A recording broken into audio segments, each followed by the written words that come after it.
2025 is the come to Jesus moment. Because the warning signs started to go off, you saw the pancaking of the rate increases, you saw concern about load growth, reliability issues.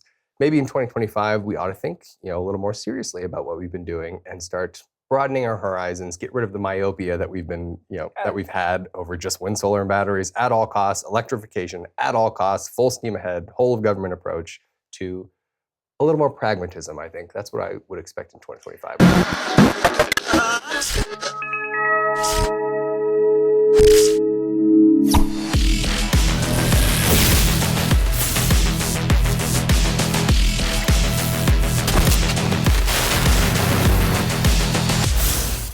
All right, ladies and gentlemen, welcome back to another episode of PowerGab, your go-to show for all things energy and environmental policy in Colorado.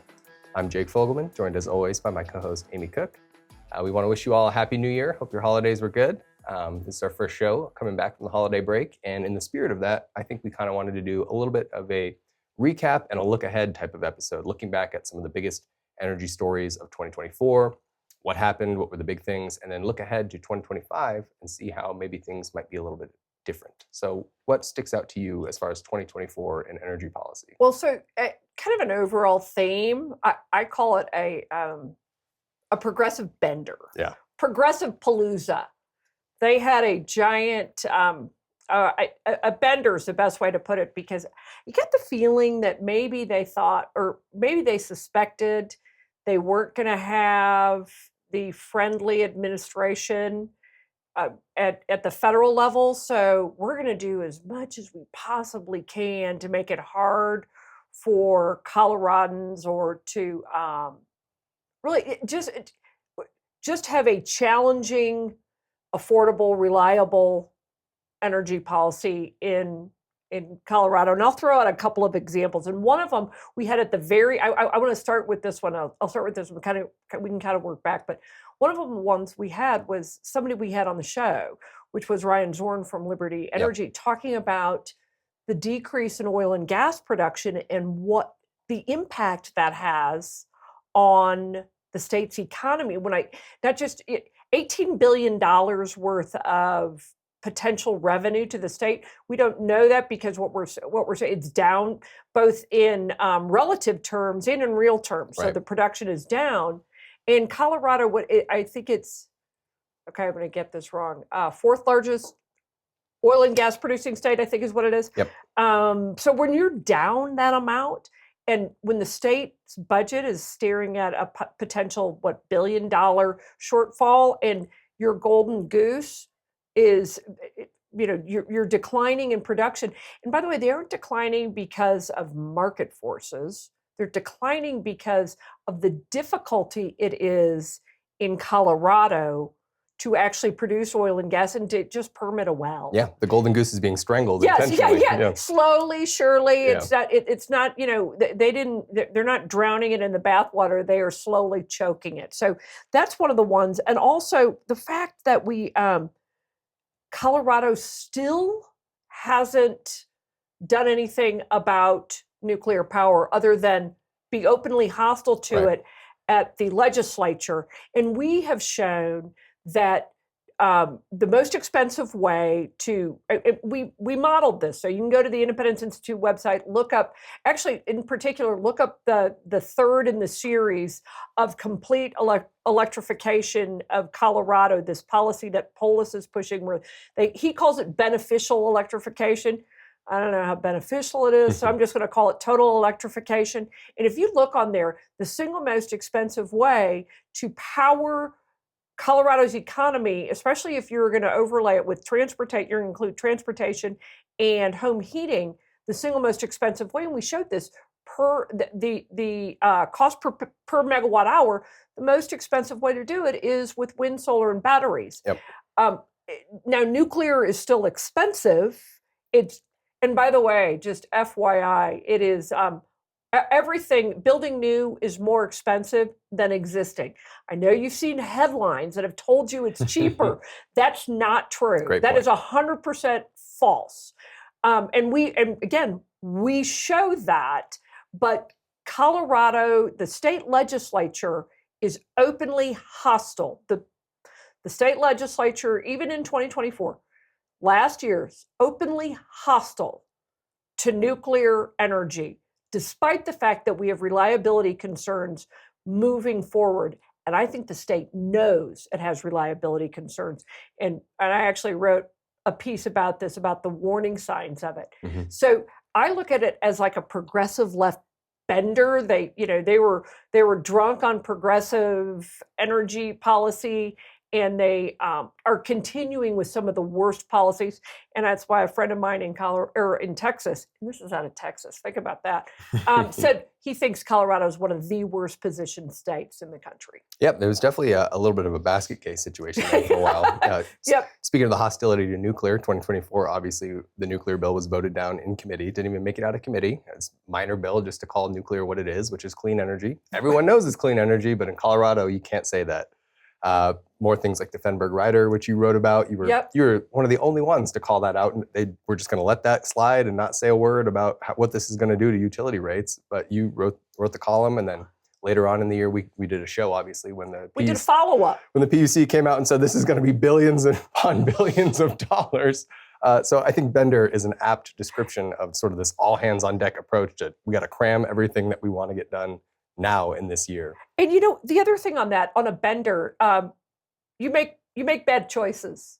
If you've ever gotten, I may have done this in college before, where you've had a little too much to drink and you make bad choices. Colorado made some really bad choices last year, voting down nuclear, openly hostile to it. Eric Blank, the Public Utilities Commissioner, is now concerned about affordability. Yep. So spending money, you're drunk, you're spending money like you have it. Oh yeah, I'll buy drinks for everyone. And that's what that Fenberg rider is. Excel, you want more money? Sure, let's give you a rider so you can get more money. And this is where I said it, I go, I was wrong. I thought it'd just be a couple $100 million. It is up to, $5 billion. I think it was about $5 billion.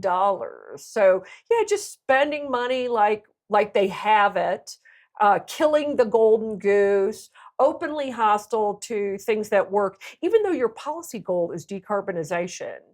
No, we're not going to have the actual, the actual resource that would decarbonize and be reliable. No, we're not going to do that.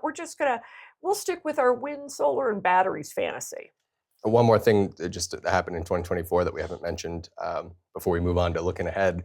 It didn't pass, but you have to bring up the fact that, to the point of strangling the golden goose, they introduced a bill to ban oil and gas production within the decade. Yeah, that's the bender. If there's anything that exemplifies the bender attitude that went on in 2024, it's that bill. The hubris of that to say, we don't need this stuff anymore. In a couple of years, let's just kill this multi-billion-dollar industry. Yeah. Do away with it. Yeah, we're just going to kill it. It doesn't matter if it multi-billion-dollar and employs thousands of people. We're just going to keeps the lights on. Yeah, because you know what? We're on a bender. Here's another one though. So this is where you start realizing that there were some. You got the feeling that there were some people who are looking at this going, "I think our friends are drunk." Yeah. The fact that healthcare policy and financing, HCPF, is giving away battery backups to Medicaid patients who need life-sustaining equipment. They know there's a reliability problem. The Colorado Energy Office buried the report, buried it. Remember, and they had that teaser out there that, oh, look, we're going to have this report coming out, and it was Ascend Analytics. I think they're out of Boulder.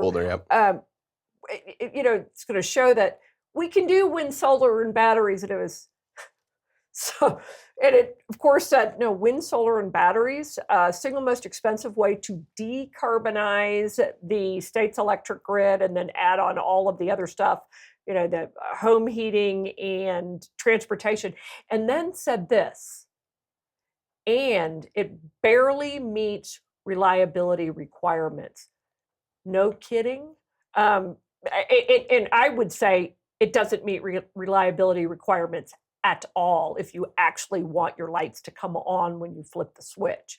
So they were they were into their bender. I think towards the end of the year, there were a few folks that are starting to sober up. Yeah, you mentioned Eric Blank because we sat in on that PUC hearing where he's talking about, man, I'm really getting a lot of anxiety about cost and all the spending and the load growth. And so you sort of see that creep towards the end of 2024, which sort of brings us to 2025. What we think might happen is, I genuinely believe, and I think you might agree with me, that 2025 is the come to Jesus moment. I think for all of these people, not just state level, but federal level as well, there's going to be a lot of sort of interaction between the two. But because the warning signs started to go off, you saw the pancaking of the rate increases, you saw concern about load growth, reliability issues. Maybe in 2025, we ought to think, a little more seriously about what we've been doing and start broadening our horizons, get rid of the myopia that we've been, that we've had over just wind, solar, and batteries at all costs, electrification at all costs, full steam ahead, whole of government approach to a little more pragmatism. I think that's what I would expect in 2025. What do you think?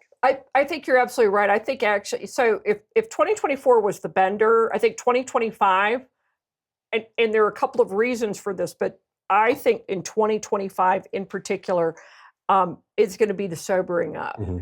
That they got home, they're hungover, and they realized they didn't just buy rounds of drinks for everyone. They actually bought the bar, and they didn't have the money to do it. And they mortgaged the house, and they mortgaged, they borrowed from their uncle or their brother, and now they're like, oh my gosh, and it's starting to like sober up and look at this going,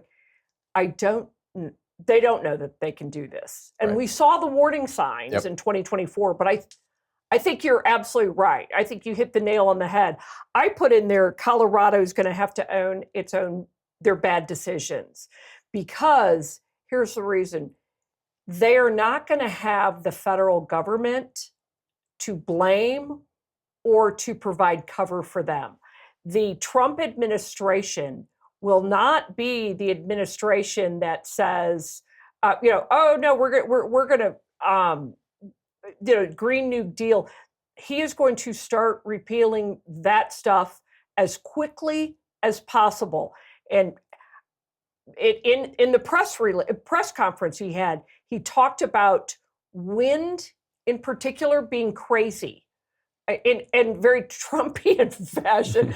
Pretty sure that's an economics term that says that means this doesn't make any sense economically, nor does it make any sense for reliability. In fact, too much of that stuff on the system harms the reliability of the grid. So you had Trump talking about it being crazy. So what's going to happen is all of this progressive palooza on energy policy, where they were, drinking their own spiked Kool-Aid and drinking it heavily and taking a lot of it. They're now having to sober up because their friends at the federal level aren't there to provide cover for them. And Colorado is going to have to own their own bad decisions. And that means that, it's like Trump is going to look at that and say, listen, if you guys don't like what's happening in Colorado, then vote differently. Start voting for people who are sober and judicious when they make public policy. So I think that is going to be, I think you're absolutely 100% right. And Colorado is going to have to own it. And there are going to be some elected officials out there that, as they're running for something, I'd like to know where Phil Weiser is in protecting consumers on any of this stuff. He's never weighed in on anything on the energy and environmental front, as far as grid reliability or even taken an interest in it. And I could be wrong on that. Maybe I'm overstating it. But I think those are questions that he's going to have to answer. And if you're an elected official at the state level or the county level that have approved, permitting for especially these gigantic solar installations, that the only way, it's nothing more than subsidy harvesting, and Colorado has no statutes on decommissioning.